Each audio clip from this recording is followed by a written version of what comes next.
안녕하십니까. 한국약초산업학교 이사장 조우현입니다.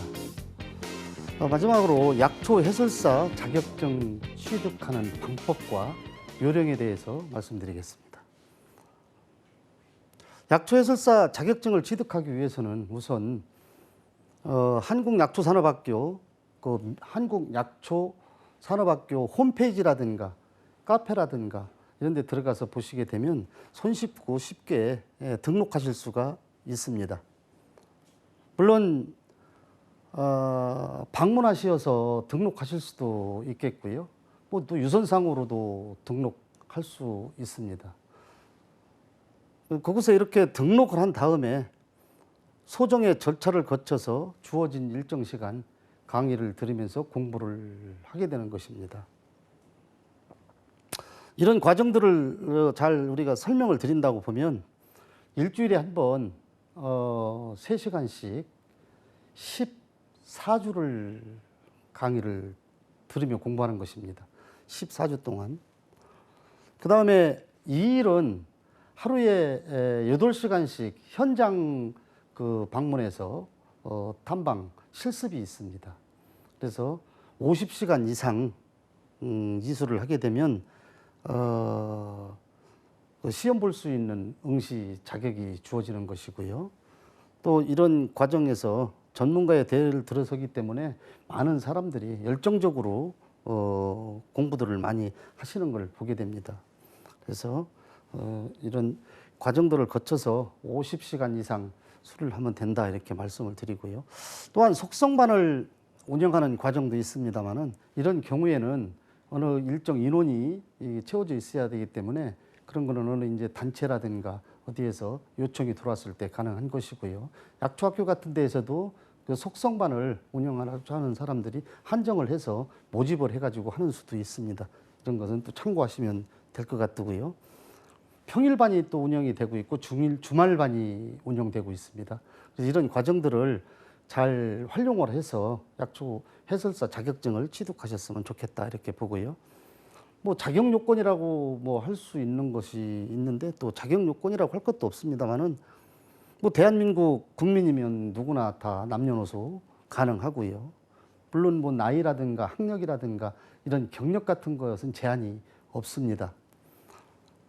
또 외국인들도 가능하고요. 외국인들이 가능한데 뭐 한국말을 할 줄 알면 되고 또 여기에서 옆에서 그 통역이 있으면 안 되겠지요.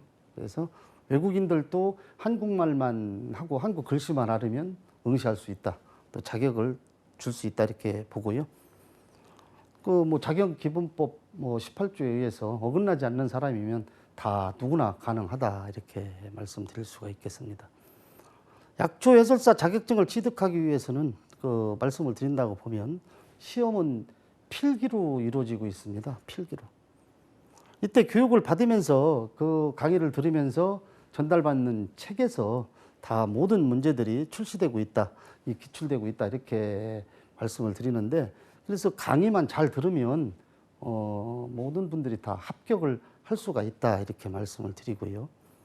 시험 문제는 그 필기 시험으로 이루어지고 또 시험 그 필기 시험으로 이루어지는데 이 약초 재배 기술이라든가 약초 관련 법규라든가 식물학개론이라든가 식물강론이라든가 이런 데에서 집중적으로 출제가 된다 이렇게 말씀을 드리고 있습니다. 시험 문제는 총 50문제가 출제되고 있는데요. 이쪽에서 1급, 2급으로 나눠진다고 말씀을 드렸는데 2급은 60점 이상 79점 이하가 2급으로 되고요. 또 70점 이상 맞으시는 분들은 1급 자격증을 취득할 수 있다 이렇게 말씀을 드릴 수가 있겠습니다. 또 평가 기준은 100점 만점 60점 이상 이렇게 말씀을 드렸던 사항이니까 참고하시면 되겠습니다. 약초 해설사 자격증을 취득한 경우에는 아래와 같이 이렇게 얘기를 해드리겠습니다.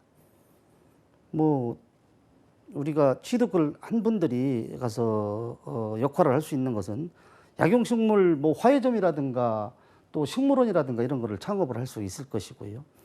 또 뭐 약용식물을 수집상이라든가 판매상이라든가 이런 데서 취업 내지 또 창업을 하실 수가 있겠고, 한방병원이라든가 뭐 한의원이라든가 이런 데 또 취업해서 활동을 할 수가 있을 것이고요. 약용식물과 그 상식되는 건강, 그 가족모도 이런 쪽에서도 굉장히 유용하게 써먹을 수 있을 것이다 이렇게 보고, 주말농장 또 정원이라든가 조경 같은 데에서도 활용을 해서 쓸 수가 있겠다 이렇게 보고요. 또 한약 도매상이라든가 건강원이라든가 뭐 약초원 같은 거, 웰빙 또 그 카페라든가 이런 거를 창업도 할 수 있을 것이다 이렇게 보고요. 그 외에도 다양한 곳에서 우리가 그 일을 할 수가 있을 것인데, 이런 또 약초 해설사라든가 또 양성 전문 교육원 같은 데서를 개설을 해가지고 일을 할 수도 있을 것이다 이렇게 봐지는 것이죠. 또 한방식물원 박람회라든가 뭐 전시장이라든가 이런 데서 또 역할들을 할 수 있을 것이다. 그래서 많은 곳에서 다양하게 약초 해설사 역할을 할 수 있다 이렇게 봐지고요. 또 교육 과정을 잠깐 설명을 드린다면 뭐 이런 내용으로 설명을 해드리는 거지, 교육을 시키면서요. 오늘은 예를 들어서 그 진앙정에 대해서 설명을 하나 예를 들어서 말씀을 드린다고 보면, 우선 진앙정은 약성도 좋지만 이 관상 가치도 굉장히 높은 식물입니다. 그래서 집에서 그 키우는 분들도 많고, 특히 또 그 조경용으로 지피식물로 많이 사용을 한다 이렇게 보고 있어요. 그래서 집안에서 키우는 방법도 또 분경, 분화 이런 걸로 심어서 키우기도 하고, 얘들도 성격이 좋기 때문에 베란다 정수에서 키운다고 하면 아주 근실한 식물로 키울 수가 있다 말씀을 드릴 수가 있고, 물론 노지 재배해서 산업화시킬 수도 있는 방법이 있고요. 또 볼거리로 재배할 수도 있습니다. 단독주택이라든가 이런 데 사시는 분들은 노지에다 재배를 해서 관상용으로 쓰고, 또 어느 시기가 되면 뿌리를 뽑아서 약재라든가 또 뭐 그냥 차라든가 이런 걸 활용해서 쓸 수도 있다 이렇게 보고요. 또 재배농가 같은 데에서는 크게 기여할 수 있는 식물이다 이렇게 보고, 생긴 모양은 둥글레하고 흡사하게 생겨 있어서 분별하기가 좀 어려운 점이 있습니다. 이파리를 보면 대다수 초보자분들은 아 이게 둥글레다 이렇게 착각할 정도로 비젓하고 있습니다. 그런데 이 그 진앙정이라는 식물은 국가보호식물로 지정되어 있는 식물이고요. 그렇다고 해서 이게 무슨 멸종됐다든가 멸종위기 식물은 아니에요. 국가보호식물로 지정은 돼 있습니다. 그래서 이런 애들이 농가에서 그 재배를 해서 둥글레보다 뿌리가 크고 근실하게 자라기 때문에 둥글레 차로 또 판매를 많이 하고 있는데, 약성은 어떻게 보면 둥글레보다 훨씬 더 좋다 이렇게 보고 있어요. 약효에서는 신진대사, 뭐 강장보호, 당뇨병, 소갈종 이쪽에서부터 해열에까지 굉장히 좋은 장점을 가지고 있는 식물이다 이렇게 말씀을 드릴 수가 있겠고요. 활용하는 방법에서는 먹는 방법과 또 차로 약으로 먹는, 달여서 먹는 방법과 차로 달여서 먹는 방법이 있을 것이고, 얘를 또 환으로 지어서 먹는 방법이 있을 것입니다. 이 식물을 보게 되면 이게 진앙정이라는 식물인데요. 이렇게 분에다가 담아서 집에서 또 관상할 수도 있다 이렇게 보고, 뿌리를 보게 되면 이 뿌리가 둥글레는 이렇게 실뿌리가 많이 있지를 않습니다. 그런데 얘는 실뿌리가 굉장히 많이 있어서 뿌리 자체로만 놓고 봐도 바로 분별할 수 있다. 근데 이런 생리적인 원인을 잘 분석을 못하고 모른다고 보면은 이게 둥글레인지 진앙정인지 잘 모른다. 그래서 이런 기회에 이 진앙정은 이런 잔뿌리가 굉장히 많이 있다. 그래서 저런 것은 둥글레하고 이런 차이점이 있다. 이렇게 알고 계시면 좋을 것 같습니다. 진앙정은 우선 혈압을 떨어뜨리고 머리를 검게 해주고 또 수명을 연장시켜주고 또 폐혈증 이런 데 굉장히 좋은 성분을 가지고 있다. 그래서 지방간이라든가 또 신부전증에도 탁월한 효과가 있다. 이렇게 알려져 있습니다. 또 몸이 여이고 기력이 떨어지면 근심이 많아지고 피부가 노화되고 갑자기 그 노화되는 피부 현상에서도 가려움증이라든가 또 뭐 비듬이 생겨진다든가 비늘이 생겨진다든가 하는 경우에도 굉장히 좋아진다 이렇게 보고요. 또 진앙정 떡 같은 것을 해서 드실 수가 있는데, 댄잎둥글레라는 뿌리를 찧어서 껍질을 벗겨내고 말린 다음에 꿀에다가 개서 하는 것이 또 방법이 있습니다. 진앙정은 이게 그 숫사슴이 즐겨 먹는 식물이다 이렇게 알려져 있습니다. 그런 숫사슴이 먹어서 아마 그 녹용을 채취하는 그 동물인데 이런 좋은 식물들을 많이 먹어서 녹용이 그렇게 좋은 것이 아닌가 또 이런 생각도 해보게 되고요. 그래서 그런지 아무튼 기혈을 보호하고 전기를 기르는 아주 명약이라고 할 정도로 좋은 약재다 이렇게 보고 있습니다. 오랫동안 먹으면 음식을 먹지 않아도 배가 부르고 그 포만감이 유지되기 때문에 다이어트 효과에도 굉장히 좋을 것으로 봅니다. 진앙정은 맛이 달아서 먹기도 좋고 다양한 방법으로 먹을 수가 있지요. 뿌리와 잎은 또 열매 같은 경우에는 이게 뭐 달여서 먹을 수도 있고 차로도 먹을 수가 있고 또 솥에다 쪄서 사용하는가 하면 햇볕에 말려서 가루내 가지고 사용한다든가 하는 경우도 있습니다. 환이나 뭐 이렇게 가루를 내서 사용한다 이렇게 보고요. 또 옛날 기록에 의하면 흉년이 들었을 때 얘를 양식으로 또 사용을 해서 크게 또 장점화되는 이런 식물이다 이렇게 보고요. 이런 식물들이 동의보감에서도 굉장히 우리가 많이 나와져 있다 이렇게 봅니다. 이렇게 동의보감에 나와져 있는 식물들이 우리가 강의를 하고 또 교육을 하기 때문에 시험 볼 때도 편안하게 볼 수 있는 이런 장점이 있다. 그래서 이런 강의 내용들만 잘 들어도 우리가 시험 보는 데는 문제될 것이 없다 이렇게 봐지고요. 시험 기출문제 방식에 대해서 우리가 가상적으로 말씀을 한번 드려보겠습니다. 아까 진앙정을 말씀을 드렸는데 제가 지금 둥글레를 우리가 시험 문제를 출제를 한다고 보면 이런 방법으로 출제를 하는 것이죠. 둥글레 사용 용도에 대해서 맞는 것을 고르시오라고 출제를 합니다. 이렇게 보면 이게 물론 강의를 하면서 다 설명을 해줬고 이야기를 해줬던 이런 내용들입니다. 둥글레 잎은 쌈으로 먹으면서 약효가 좋다. 또 두 번째 2번 백합과인 둥글레가 뿌리를 약용이나 차로 먹는다. 둥글레 뿌리는 실뿌리로 되어 있어서 먹으면 부스럼이 낫는다. 이게 둥글레 뿌리가 실뿌리로 되어 있어서 먹으면 부스럼이 낫는다. 또 4번 둥글레 줄기는 늦가을에 채취해서 탕약으로 달여서 먹는다.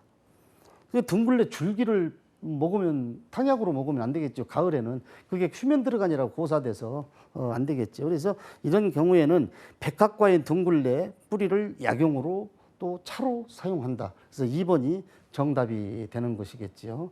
그래서 이런 과정들을 우리가 그 강의를 하면서 다 이야기해주고 설명을 해주고 또 이해를 시켜준 과정들을 가지고 시험 문제 출제를 하기 때문에 큰 어려움이 없다 이렇게 말씀을 드리겠습니다. 자, 두 번째로 창석이를 고르시오. 그래서 2번 이제 문제로 창석이를 고르시오였는데 이 창석이라는 것은 창날같이 생겨서 창석이라는 이름을 얻었다 이렇게 말씀을 드렸고 또 물론 이것도 시험을 우리가 보기 전에 강의를 통해서 다 말씀드렸던 내용들입니다. 이 잎 모양은 타원형이고 향기가 은은하고 코감기에 좋다. 2번 잎 모양은 창날 같고 또 색상은 붉고 꽃은 10월에 핀다. 꽃이 10월에 핀다. 이런 것이 잘못된 것이고요. 잎 모양은 고구마 잎을 닮았고 해열에 좋은 효과가 있다. 이것도 잘못된 답이죠. 잎 모양이 창날같이 생겼다 해서 붙여진 이름이며 지열 효과가 굉장히 좋다. 그래서 이런 식물들은 거기 그 포자, 쉽게 해서 홀씨라고 그러지요. 이런 포자가 우리 이런 상처 같은 데 났을 때 지열 효과가 굉장히 좋은 식물이다. 이렇게 말씀을 드리고 그 바로 밑에 홀씨로 번식하는 것은 나오지요. 세 번째 문제에서 홀씨로 번식하는 문제. 홀씨로 번식하는 걸 찾아라 이렇게 나왔는데 1번 민들레, 2번 고사리, 또 3번 쑥, 4번 질경이 이렇게 나와져 있는데 대개들 보면 여기에서 혼선을 빚더라고요.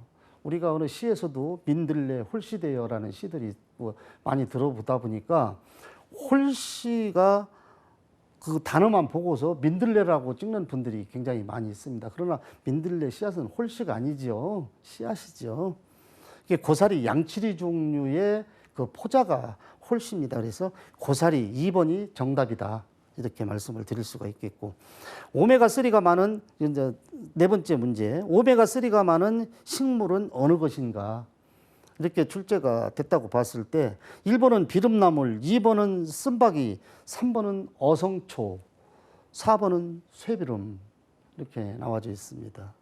그래서 이렇게 나와져 있는 문제들을 교육을 잘 들으면 너무 쉽게 정답을 맞출 수가 있다. 그래서 여기에서는 이 오메가3가 등푸른 생선보다 많은 식물이 바로 쇠비름이다. 이렇게 해서 정답은 4번이 되는 것이죠. 우리나라 토종 다육이로서 돌나물과에 속하고 또 항암효과가 많으며 관상용으로도 인기가 좋은 와송을 고르시오라고 했습니다. 그래서 1, 2, 3, 4번 이렇게 문제가 출제가 되는데, 첫 번째 1번은 그늘지고 서늘한 곳에서 서식하고 꽃은 가을에 피고 항암효과가 좋다. 이 식물은 항암효과가 물론 다 좋은 식물입니다. 그런데 혼선을 빚지 않고 잘 봐야 될 것이 뭐냐면, 잎자루 두 번째 2번은 잎자루에 솜털이 있으면서 꽃은 5월경에 피고 반 그늘에서 자생하고 다육지림이 항암효과가 좋다. 꽃이 5월 달에 피는가, 이것을 잘 관찰을 해야 되겠죠. 햇볕이 잘 드는 기와 위에서나 바위 위에서 자생하고 꽃은 9월에서 10월에 핀다. 그리고 항암 효과가 좋다. 이게 정답이 되겠죠. 밑에 4번 문제도 틀린 답입니다. 그래서 이렇게 우리가 강의를 들으면서 출제하는 문제들이 이기 때문에 그런데 이런 문제들을 너무 쉽게 생각을 하고 또 떨어지는 분도 계십니다만은 그래도 대다수 분들이 합격을 하신다 이렇게 보고요. 또 7번째로 특유의 생선 비린내가 나는 식물이고 또 피부 질환에 좋은 식물을 선택하시오 이렇게 나왔습니다. 1번 담쟁이 덩쿨이고요. 2번은 더덕, 3번은 어성초, 4번은 삼백초 이렇게 나와져 있습니다. 근데 이 중에서 어성초가 정답인데, 어성초는 고기 여자를 쓰고 그래서 물고기 같은 비린내가 난다 해서 어성초라는 이름을 얻었습니다. 이 어성초 같은 경우에는 우선 피부 질환에도 굉장히 좋은 식물이고요. 또 아토피라든가 이런 요새 시대병에도 굉장히 치유 효과가 좋다 이렇게 알려져 있는 식물입니다. 그래서 이 비린내가 나고 또 피부 질환에 좋은 식물 이런 식으로 출제가 된다. 알고 계시면 좋겠습니다. 쥐똥나무, 우리가 이 쥐똥나무 같은 것은 가로수 주변에 많이 이렇게 위에 딱 잘라서 일자로 많이 심는 식물 중에 하나입니다. 그래서 이런 식물들은 쥐똥나무를 다른 이름으로 부르기도 한다. 바른 것을 고르시오 이렇게 시험 문제를 냈는데요.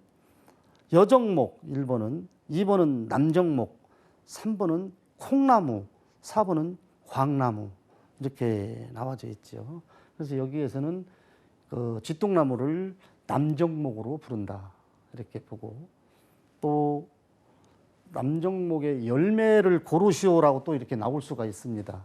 그때는 남정실이다라는 것을 찾으면 정답이 되겠습니다. 그래서 이 쥐똥나무, 나무는 남정목이고 열매는 남정실이다 이렇게 보시면 되겠고요. 또 우리가 이런 자연에서 채취되는 거를 효소 같은 것을 또 활용을 하는데 설탕을 많이 사용을 하지요. 그래서 이 설탕을 사용하는 과정에서 흑설탕이라고 하는 설탕에 가미되는 첨가물이 무엇인가라고 이렇게 시험 문제 같은 게 출제될 수가 있습니다. 이런 출제되는 문제들은 1번은 우유, 2번은 캐러멜, 3번은 초콜릿, 4번은 밀가루 이렇게 나와져 있는데, 여기에서도 정답은 그 흑설탕이기 때문에 캐러멜 성분이 함유되어 있는 것이다 이렇게 보고 넘어가면 되겠습니다. 그리고 또 다음 중 10번째로 독초를 고르시오 라고 했는데, 여기에서도 1번은 방풍, 2번은 고추냉이, 3번은 족두리풀, 4번은 꼬들빼기 이렇게 나와져 있습니다. 근데 여기에서 독성을 가지고 있는 식물은 족두리풀이다 이렇게 말씀을 드리고요. 족두리풀 같은 것은 한 1cm만 입에다 넣고 이렇게 씹으면 혀가 말려서 기도를 막을 정도로 이 턱이 바로 마비가 올 정도로 강한 독성을 가지고 있는 식물이다. 이렇게 보면 되겠습니다. 또 할미꽃은 왜 묘지 주변에서 많이 나는가? 이런 문제들이 출제되고 있습니다.